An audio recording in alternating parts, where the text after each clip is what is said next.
Bonjour à tous et à toutes, merci de regarder cette vidéo pour avoir plus d'informations sur le concept de notre projet.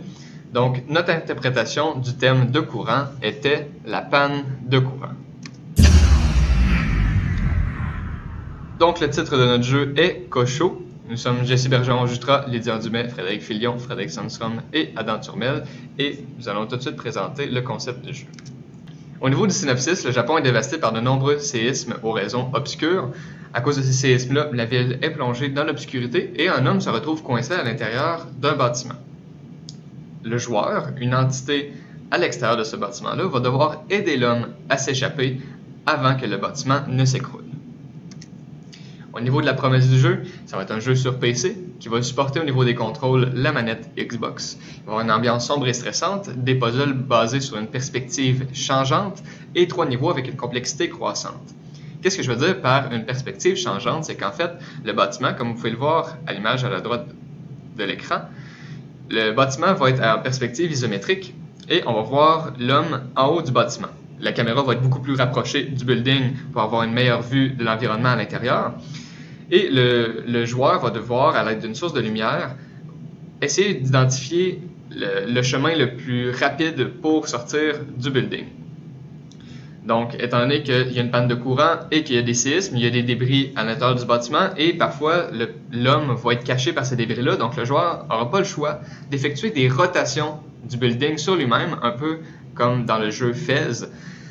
Et à l'aide de ces rotations-là, il va pouvoir trouver le chemin à emprunter avec le personnage. Une fois qu'il a identifié ce chemin-là, il va pouvoir contrôler l'homme à l'intérieur du building pour le faire naviguer jusqu'à la sortie de l'étage et naviguer ainsi à travers les niveaux.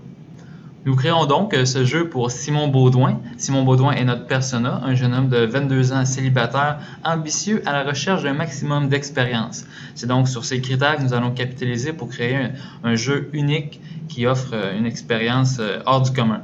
Ses jeux favoris sont d'ailleurs World of Goo et Polybridge, des jeux qui sont à la fois atypiques et uniques. Son profil de joueur est du type maîtrise et immersion. Nous allons donc essayer de créer un jeu qui corresponde à ses besoins. Pour ce qui est des mécaniques, premièrement, nous allons pouvoir tourner le bâtiment comme mentionné plus tôt, comme dans le jeu Fez. Ensuite, nous allons pouvoir manipuler la lumière qui se trouve à l'extérieur du building pour éclairer à l'intérieur du bâtiment pour voir où est-ce que le personnage se situe et où il pourra se déplacer. Et ensuite, il y aura s'accroupir qui nous permettra de faire passer le personnage à des endroits obtus.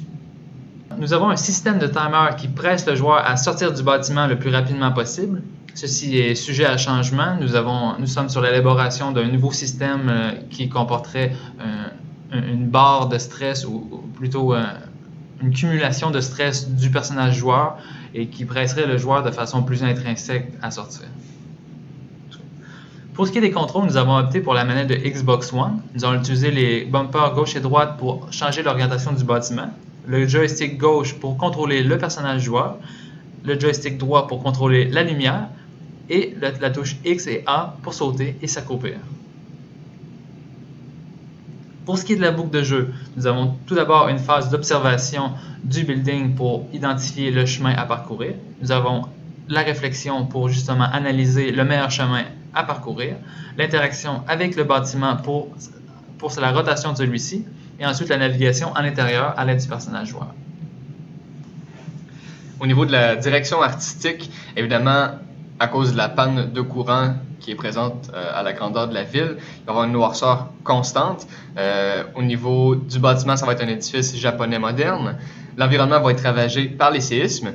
Et au niveau du rendu visuel, ça va être un rendu assez minimaliste, un peu comme dans les 3 exemples que vous pouvez voir au bas de l'écran. La seule différence, c'est que ces exemples-là ont des couleurs très vives, tandis que nous, on va vouloir des couleurs plus sombres qui vont être en relation avec la panne de courant. Au niveau de l'ambiance musicale, ça va être une musique ambiance plutôt sombre et stressante avec un rythme possiblement modéré et une sonorité à la japonaise. Évidemment, il va y avoir plus de détails à venir avec de multiples références et d'autres discussions avec le musicien attitré à notre équipe pour déterminer vers quelle direction le jeu va s'enligner au niveau de l'ambiance musicale. Pour ce qui est des jeux en référence, comme on l'a mentionné tout à l'heure, il y a Fez à la gauche de l'écran qui est un des jeux les plus typiques de cette mécanique de faire une rotation de l'environnement pour avoir accès à de nouvelles zones navigables.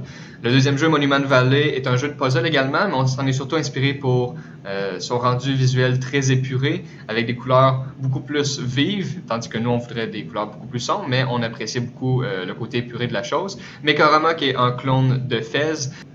Et finalement, il y a Echochrome, un jeu de puzzle plutôt basé sur les illusions d'optique, mais dans lequel on peut utiliser également cette mécanique de rotation de l'environnement pour voir d'autres passages navigables.